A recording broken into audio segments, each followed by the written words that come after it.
Hola, vamos a seguir nuestro estudio del Nuevo Testamento con el Evangelio de Juan, el Evangelio de Juan. Y como siempre vamos a comenzar con una breve introducción. Primero, autoría y fecha. ¿Ok? ¿Cuándo fue escrito el libro y quién lo escribió? Bueno, a lo largo de la historia, la gran mayoría de los intérpretes han concluido que el autor es específicamente Juan el apóstol. Él también fue el autor de las epístolas de Juan y de Apocalipsis, y probablemente escribió su evangelio al final del primer siglo, en los años 90. Entonces, el Evangelio de Juan, con las cartas de Juan y con el libro de Apocalipsis, fueron los libros más tardes, que fueron escritos más tardes en el Nuevo Testamento. Ok, propósito y ocasión.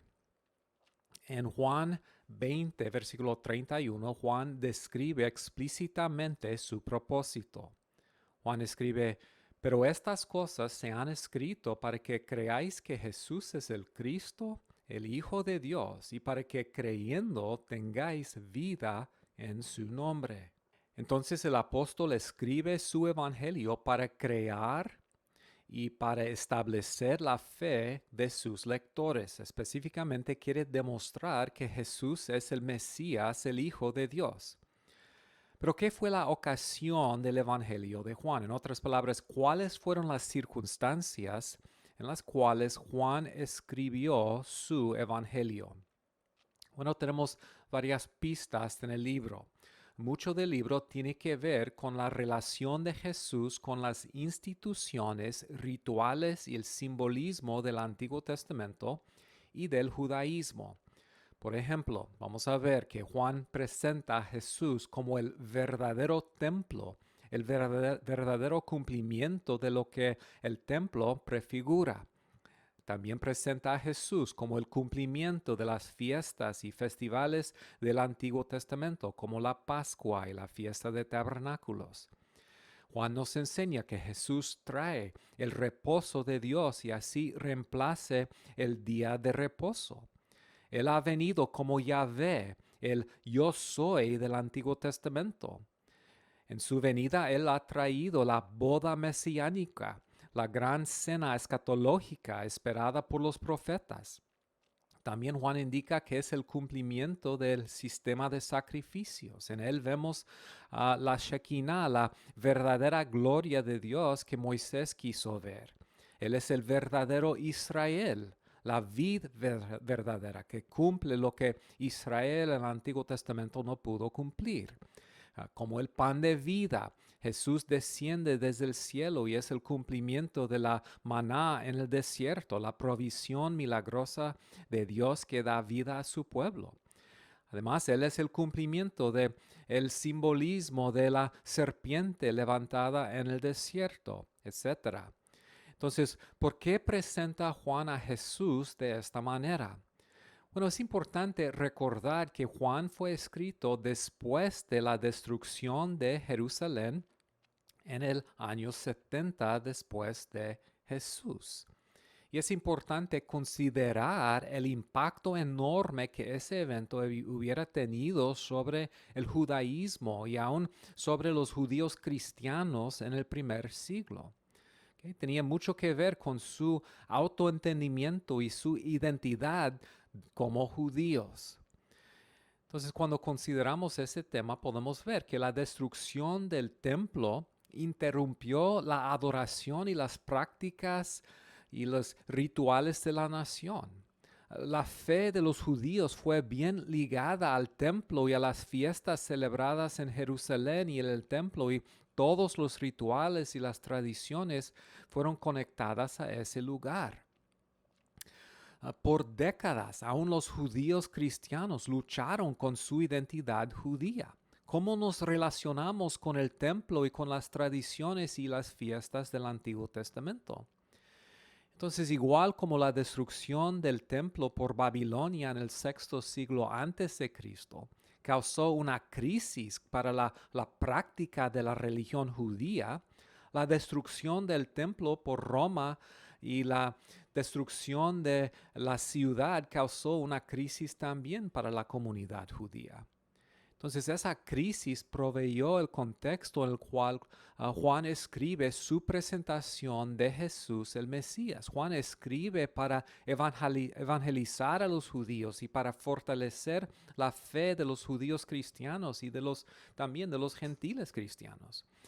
Y su mensaje es que Jesús ha venido para reemplazar todas esas cosas. Él reemplace el templo y la ciudad de Jerusalén y todas las rituales y las festivales y las fiestas. Jesús ha venido como el cumplimiento de todas las sombras y los tipos del Antiguo Testamento. Entonces ahora no necesitamos esas cosas para adorar a Dios, porque en Jesús tenemos el cumplimiento verdadero.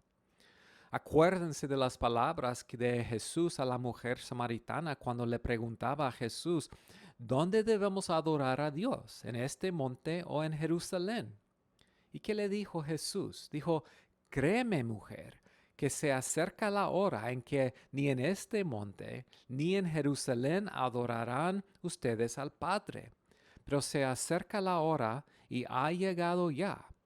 Entonces una nueva hora, nueva época, la época de cumplimiento mesiánico ya ha llegado. Ya ha llegado en que los verdaderos adoradores adorarán al Padre en espíritu y en verdad, porque así quiere el Padre que sean los que le adoren. Entonces la adoración de Dios en esta nueva época no es por medio de lugares geográficos o edificios o fiestas religiosas o festivales o simbolismo, es directamente por medio de Jesucristo, que es el cumplimiento de todas esas cosas. Entonces Juan escribe para rellenar el hueco que la destrucción del templo en Jerusalén y el cese de las fiestas y las tradiciones y los rituales hubiera causado. Y Juan dice que Jesús es el cumplimiento y que Él ha reemplazado todas esas cosas. Ahora adoramos a Dios en espíritu y en verdad. Okay, seguimos con temas importantes en el libro de Juan. Okay, ¿cuáles son los temas más importantes en el Evangelio de Juan? Bueno, primero quiero notar el tema principal es creer, la importancia de la fe. Juan usa una forma de la palabra creer más de 60 veces en el libro de Juan.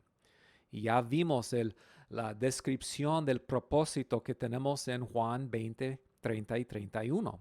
Juan dice, hizo además Jesús muchas otras señales en la presencia de sus discípulos, las cuales no están escritos en este libro. Pero estas se han escrito para que creáis que Jesús es el Cristo, el Hijo de Dios, y para que creyendo tengáis vida en su nombre. Otra vez, Juan escribe para crear y para fortalecer la fe de sus lectores. También otro ejemplo, Juan 1, 11 y 12. A los suyos vino y los suyos no le recibieron, mas todos los que le recibieron, a los que creen en su nombre, les dio potestad de ser hechos hijos de Dios. Otro ejemplo es Juan 3:36. El que cree en el Hijo tiene vida eterna, pero el que rehúsa creer en el Hijo no verá la vida, sino que la ira de Dios está sobre él. Y aquí les he dado en el libro muchos otros ejemplos. Quiero pedirles que pausen el video por un momento para leer estos ejemplos. Y solo es una selección de los pasajes en Juan que hablan de la fe y de la creencia, de la importancia de creer. Pero creo que por leer estos pasajes van a entender o ver algo de la importancia de este mega tema en el Evangelio de Juan. Muy bien, espero que puedan ver la importancia del tema de la creencia en el Evangelio de Juan. Otro tema de importancia es lo que podemos llamar el dualismo. el dualismo. Estamos hablando aquí de pares de temas que representan un contraste entre el reino de Dios y el reino de Satanás. Pares de temas como luz y tinieblas, vida y muerte, lo de arriba y lo de abajo, el cielo y el mundo, el espíritu y la carne, la creencia y la incredulidad. ¿Qué quiere comunicar Juan con la tensión entre esos pares de ideas? Bueno, Juan lo usa para hacer un contraste entre Jesús y la salvación que Él trae y el mundo a que Él vino a salvar. Por ejemplo, según Juan, Jesús ha bajado al mundo desde el cielo. Él es de arriba y pertenece al cielo. En capítulo 3, versículo 31, Juan dice, o Jesús dice, el que es de arriba, perdón, el que de arriba viene es sobre todos. El que es de la tierra es terrenal, y cosas terrenales habla. El que viene del cielo es sobre todos. En otro momento Jesús dice, ustedes son de aquí abajo, yo soy de allá arriba. Ustedes son de este mundo, yo no soy de este mundo. Entonces Juan está haciendo ese contraste entre Jesús que es de arriba y los hombres que son de abajo, de la tierra. Ahora, Juan sigue aquí con otro contraste, otro dualismo. Juan dice que lo que es de arriba se caracteriza por la luz. Por el otro lado, el mundo, lo de abajo, se caracteriza por las tinieblas. Entonces, cuando Jesús vino al mundo, Juan pudo decir que la luz brilla en las tinieblas. Y entonces, capítulo 1, versículo 9, aquella luz verdadera que alumbra a todo hombre venía a este mundo. Entonces, otro contraste entre luz y tinieblas. Además, lo que es de este mundo se caracteriza no solamente por las tinieblas, sino también por la carne y no por el espíritu. Es otro dualismo entre el espíritu y la carne. Este mundo, Juan dice, es carnal y no conoce al espíritu, ni las cosas que pertenecen al espíritu. Uno o es del espíritu o es de la carne. Y aquí quiero clarificar que Juan no está hablando de la diferencia entre lo físico o material y lo inmaterial, como en la filosofía griega. Que esa idea es el dualismo pagano o platónico. Aquí Juan está hablando del mundo espiritual. O uno es de la carne o uno es del espíritu. Otra manera de decirlo, Juan 3:6, Jesús dice, lo que es nacido de la carne, carne es. Y lo que es nacido del espíritu, espíritu es. En otro momento, capítulo 6, versículo 63, Jesús dice, el espíritu da vida, la carne no vale para nada. Las palabras que les hablo son espíritu y en verdad. Entonces, arriba, abajo, cielo, tierra, luz, tinieblas, espíritu, carne. Ese versículo introduce otro dualismo, capítulo 6, versículo 63, el dualismo de la vida y la muerte. Jesús dice, el espíritu da vida. Las palabras que que les he hablado son espíritu y son vida.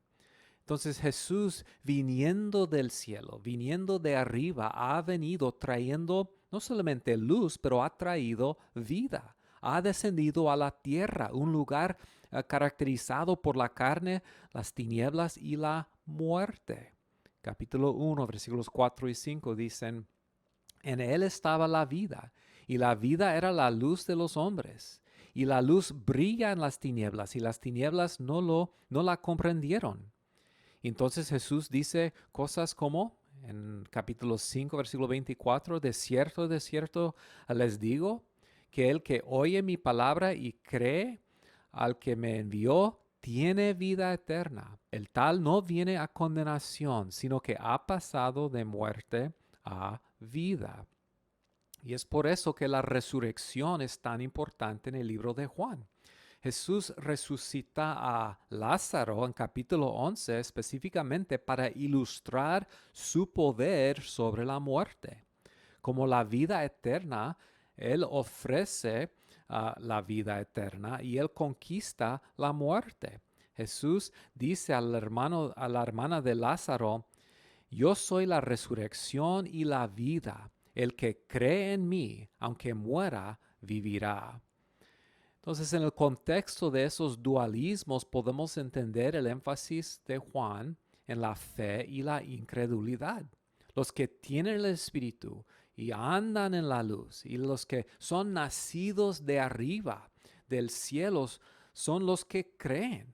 Y los que son de este mundo, que andan en la carne y que andan en las tinieblas, no creen. Y casi cada historia en el libro de Juan ilustra la fe verdadera o la incredulidad.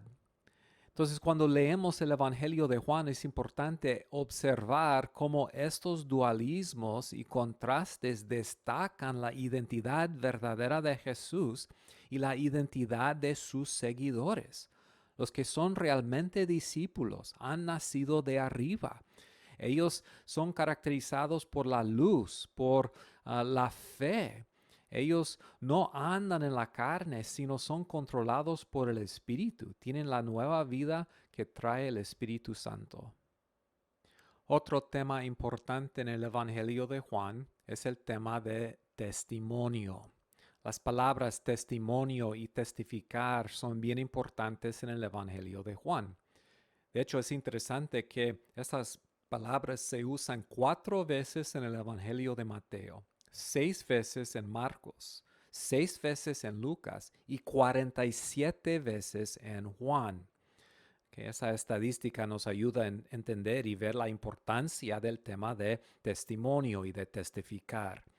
Ahora, a lo largo de la historia, Juan presenta a muchos testigos que demuestran o que dan testimonio a la identidad de Jesús como el Mesías y como el Hijo de Dios. Tenemos muchos ejemplos del testimonio humano, el testimonio del autor, de Juan mismo, el testimonio de Juan el Bautista, el testimonio de Pedro y de los otros discípulos. Ahora, ¿qué es el punto del tema del testimonio y de testificar en el Evangelio de Juan? Bueno, ese concepto viene del mundo legal, de las tribunales y del juicio. Uno testifica y da testimonio en el contexto de un tribunal de justicia. Entonces, en el Evangelio de Juan, aunque el juicio formal de Jesús no ocurre hasta el final del libro, Juan, a lo largo de la historia, a lo largo del libro, está presentando su caso, su evidencia y su testimonio a favor de Jesús. Es como si el libro fuera la evidencia formal dado en un tribunal o un juicio formal. Ahora, la pregunta de los juicios de Jesús al final del libro son, ¿eres el Mesías, el Rey, el Hijo de Dios? Bueno, todo el Evangelio de Juan es una presentación de diferentes testigos de la evidencia a favor de esa conclusión. Acuérdate del propósito del libro. Juan dice que el Evangelio fue escrito para que creáis que Jesús es el Cristo, el Hijo de Dios. Y ese libro es una presentación de muchos testigos a la veracidad de esa identidad de Jesús. Es interesante que tenemos en capítulo 5 un momento muy importante en el cual Juan presenta a varios testigos.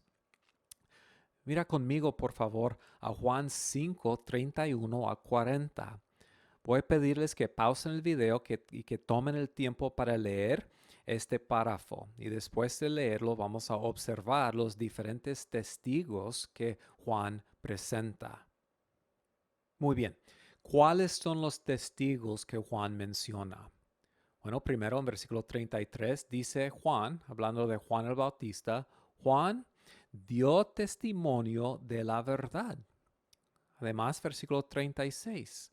Mas yo tengo mayor testimonio que el de Juan, porque las obras que el Padre me dio para que cumpliese esos mismos que yo hago, dan testimonio de mí. Entonces Juan el Bautista, las obras de Jesús, y hay otro versículo 37.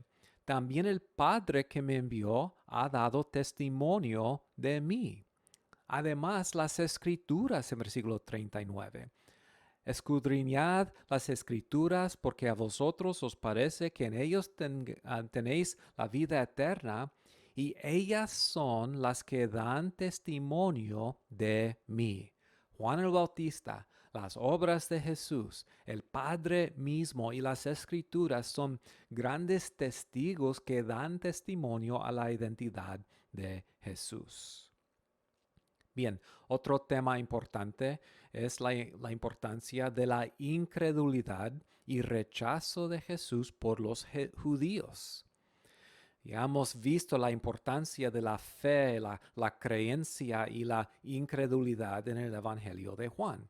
Bueno, parte del mensaje del Evangelio de Juan es cómo la nación judía ha rechazado a Jesús. Juan quiere comunicar claramente que la nación de Israel es una nación, es un pueblo incrédulo. Por ejemplo, capítulo 1, versículos 11 y 12. Juan dice, a lo suyo vino y los suyos no le recibieron, mas todos los que le recibieron, a los que creen en su nombre, les dio potestad o el derecho de ser hechos hijos de Dios. Entonces Él vino a los suyos, Él vino a la nación de Israel, Él vino a su pueblo, pero ellos lo rechazaron. Y eso es lo que está pasando en todo el Evangelio de Juan. A pesar de todas las señales, a pesar de toda la evidencia, a pesar de todos los testigos que Juan presenta, la nación persiste en su incredulidad y finalmente rechaza a Jesús. Capítulo 3, versículo 11.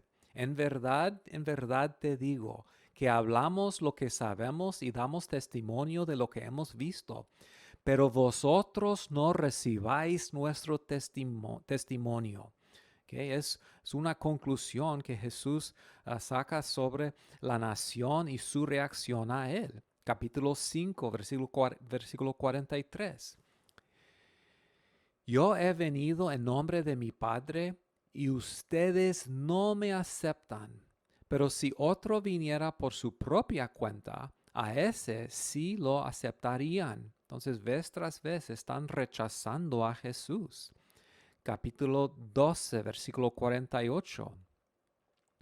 El que me rechaza y no recibe mis palabras, tiene quien lo juzgue. La palabra que he hablado, esa lo juzgará en el día final. Entonces Juan está presentando para el tribunal su juicio, sus evidencias a la identidad de Jesús, su testimonio. Pero al final de cuentas, ¿quiénes son los que son condenados? ¿Quiénes son los que son juzgados? No es Jesús, es la nación judía. Entonces Juan no solamente está presentando testimonio o evidencia a favor de Jesús. A lo largo del Evangelio está presentando testimonio o evidencia contra la nación judía. En otras palabras, al final de cuentas, es la nación que está siendo juzgada, no Jesús. La nación, no Jesús, se quedará condenada. Otro tema importante es que Jesús vino a traer vida eterna. La vida eterna es un tema sumamente importante. Ahora, en los evangelios sinópticos, el énfasis de los autores está en el reino de Dios. En otras palabras, en esos evangelios, el reino de Dios es la categoría principal en el cual ellos presentan al ministerio de Jesús. Pero en Juan, la categoría principal no es el reino de Dios, es la vida eterna. De hecho, Juan solo menciona el reino de Dios dos veces. Una vez durante su juicio ante Poncio Pilato, cuando él dice, mi reino no es de este mundo. Pero la primera vez está en Juan 3, en la conversación con Nicodemo. En ese pasaje Jesús le explica a Nicodemo que para tener la vida eterna uno tiene que nacer de nuevo. Y es interesante cómo Jesús conecta la vida eterna con el reino de Dios. Entonces le dice, de cierto te digo, que el que no naciere de nuevo no puede ver el reino de Dios. En otras palabras, para Jesús y para Juan, parte de entrar en el reino de Dios es tener la vida eterna. Ellos que tienen la vida eterna son ciudadanos del reino de Dios. Es simplemente una manera de hablar de diferentes maneras de la misma cosa. Entonces la vida eterna en Juan es la categoría principal en la cual él explica el ministerio de Jesús. Otra vez ya vimos en Juan 20, versículo 31. Pero estas cosas se han escrito para que creáis que Jesús es el Cristo, el Hijo de Dios, y para que creyendo tengáis vida en su nombre. Enfatizando la importancia de la vida eterna. Y probablemente el versículo más famoso en el Evangelio de Juan es Juan 3, 16, que dice, porque de tal manera amó Dios al mundo, que ha dado a su Hijo unigénito para que todo aquel que en él cree no se pierda, mas tenga vida eterna.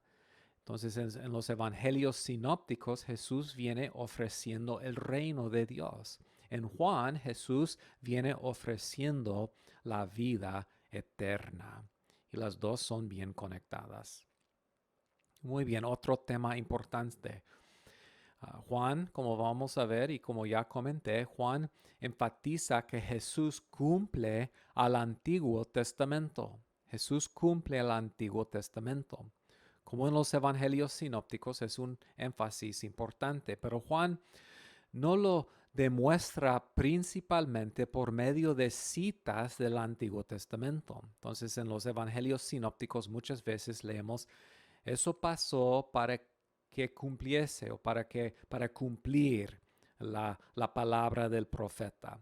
Que eso no es la forma en la cual Juan lo hace. Juan no lo hace por citas directas del Antiguo Testamento. Juan lo hace por presentar a Jesús como el verdadero cumplimiento de muchas diferentes tradiciones, instituciones y fiestas judías. Y vamos a ver varios en nuestro estudio. Como vamos a ver, a Jesús es el verdadero templo. Él es el cumplimiento de las fiestas judías, del día de reposo. Él es el pan de Dios que provee vida para el pueblo de Dios. Él es el agua de vida. Jesús trae la presencia verdadera, la gloria de Dios. Él es el Cordero de Dios. Él es la vid del verdadero Israel. Y de esa forma Juan demuestra que Jesús es el cumplimiento de todas las expectativas del Antiguo Testamento. Y un tema importante final es el énfasis de Juan en la región de Judea. Mientras los evangelios sinópticos narran el ministerio de Jesús en Galilea, casi todo el libro de Juan ocurre en Judea y en Jerusalén. Pueden verlo con esta ilustración. Pueden ver aquí abajo que tenemos Mateo, Marcos y Lucas y podemos ver el color oscuro que eso representa el tiempo de Jesús en Galilea. Y el color más claro representa el tiempo de Jesús en Judea. Ahora, en Mateo, Marcos y Lucas, la mayoría del tiempo se encuentra ¿dónde? En Galilea. Pero mira que aquí arriba, en el Evangelio de Juan, la gran mayoría de la historia ocurre ¿dónde? Pues en Judea. Entonces, ¿qué es el punto aquí? Bueno, creo que eso es parte de su condenación de la nación. Judea y Jerusalén son el centro religioso y político de Israel. Sin embargo, ese lugar es el lugar donde Jesús sufre el rechazo, sufre persecución. y es el lugar donde Él muera. De hecho, hubo un momento en capítulo 7, versículo 1, en el cual Jesús anda en Galilea y Juan reporta, Jesús andaba por Galilea, pues no quería andar por Judea porque los judíos procuraban matarle. Entonces, todo ese énfasis en el ministerio de Jesús en Judea comunica esta verdad, que los judíos, la nación judía y el centro de la nación, donde se encuentra el templo, la ciudad de Jerusalén, ha rechazado a Jesucristo. Y muy bien, podemos terminar esta clase hablando de la estructura del Evangelio de Juan. Juan se puede dividir en 3 secciones principales. Primero, el prólogo, una introducción muy importante en capítulo 1, versículos 1 al 18. Es una introducción teológica al libro. En el prólogo, Juan introduce varios temas importantes que él va a desarrollar a lo largo del Evangelio y presenta a Jesús en el contexto de la creación del mundo. Entonces el libro de Mateo comienza con el nacimiento de Jesús. Lucas también comienza con el nacimiento de Jesús. Marcos comienza su presentación de Jesús con el ministerio público de Jesús. Pero Juan quiere colocar el nacimiento de Jesús en el contexto de la creación del mundo y los propósitos eternos de Dios. La segunda sección principal se llama a veces el libro de señales, y como vamos a ver en la próxima clase, tenemos aquí una serie de señales que son testigos, dan testimonio a la identidad de Jesús. Y finalmente el libro de gloria. Capítulo 12 termina, versículo 23, así. Jesús les respondió diciendo, ha llegado la hora para que el Hijo del Hombre sea glorificado. Y ahí está hablando de su crucifixión y resurrección. Entonces, la última sección, capítulo 13 al 20, versículo 30, es una presentación de la gloria de Jesús en su crucifixión, en su pasión y finalmente en su resurrección. Y esa última parte termina con una historia en capítulo 21 de Jesús y cómo él restauró a Pedro y preparó sus discípulos para el ministerio futuro.